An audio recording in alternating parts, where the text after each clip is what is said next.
On va fêter aujourd'hui 1 an de la loi PPP qui a été réformée en 2021.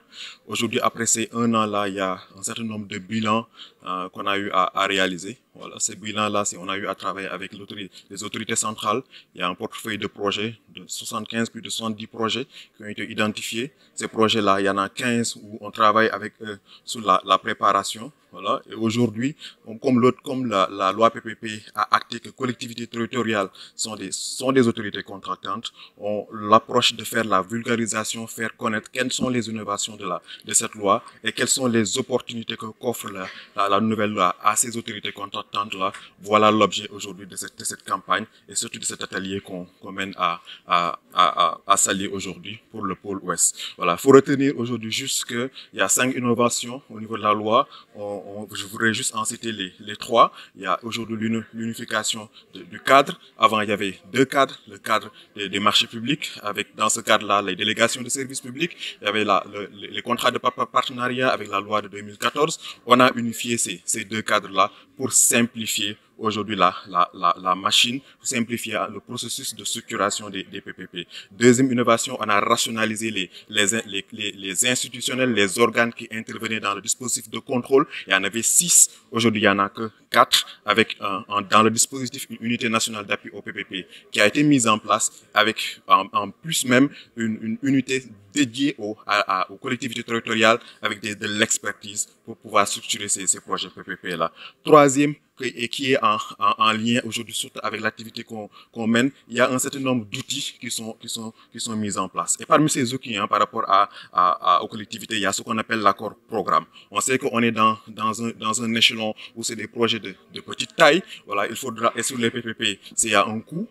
Il faut favoriser les économies d'échelle. Aujourd'hui, l'accord programme, sur la base d'un regroupement des collectivités, l'entente qu'il peut y avoir, l'intercommunalité, on va vers ça. On peut aujourd'hui faire de telle sorte que des projets PPP puissent être structurés, puissent être viables financièrement et puissent intéresser l'appétit du privé. Voilà à peu près les objectifs que nous menons aujourd'hui au niveau de cette campagne de vulgarisation. Faire connaître la loi, la nouvelle loi, faire connaître ses innovations et surtout faire connaître qu'est-ce que ça peut apporter aux collectivités territoriales pour résorber un peu le déficit de ressources financières qu'ils peuvent avoir dans le cadre du financement du service public local.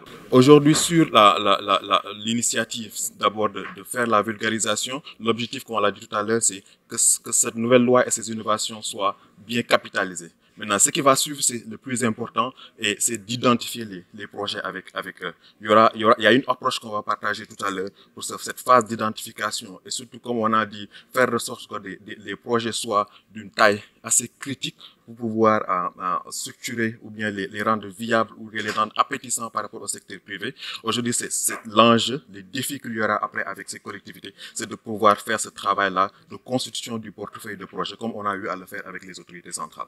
Je voudrais tout d'abord vraiment féliciter Madame le ministre chargée de l'économie, du plan et de la coopération pour cette initiative extrêmement importante. Au niveau des collectivités territoriales, nous sommes confrontés à un certain nombre de difficultés par rapport surtout aux finances locales. Tout le monde sait que les recettes propres et même les transferts venant de l'État, même si ces transferts-là ont connu une hausse exponentielle depuis l'avènement de son Excellence le Président de la République Macky Sall, nous constatons que par rapport à nos ambitions, par rapport à nos missions, nous n'avons pas encore les moyens financiers qu'il nous faut pour pouvoir répondre favorablement aux préoccupations des populations.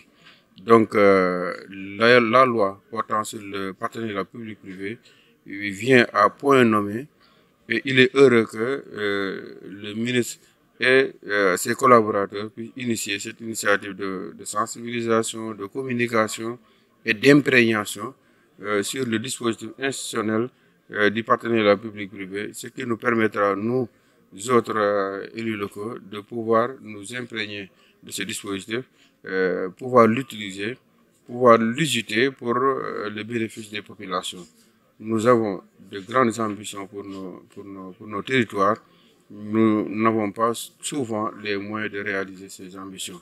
Mais je crois qu'avec ce dispositif, avec l'encadrement de l'unité PPP et de la direction du partenariat au niveau de ce ministère. Je crois que les collectivités locales ont aujourd'hui l'opportunité de pouvoir bénéficier d'une autre source de financement pour répondre favorablement aux préoccupations des populations. Donc, vraiment, au nom de tous les maires de la zone ouest, région de Thiès et Diourbel, nous félicitons encore une fois tous les responsables de ce ministère pour cette initiative et nous espérons que après cette séance, ces ateliers de sensibilisation, nous allons encore continuer la collaboration pour la constitution de ce portefeuille de projets qui va être réalisé avec le partenariat public-privé. Il y a des balbutiements, parce qu'il y a certaines communes, surtout au niveau du département de Mbour, qui ont commencé à nouer des ententes intercommunales et de l'intercommunalité a connu ses premiers jours au niveau du département de Mbour.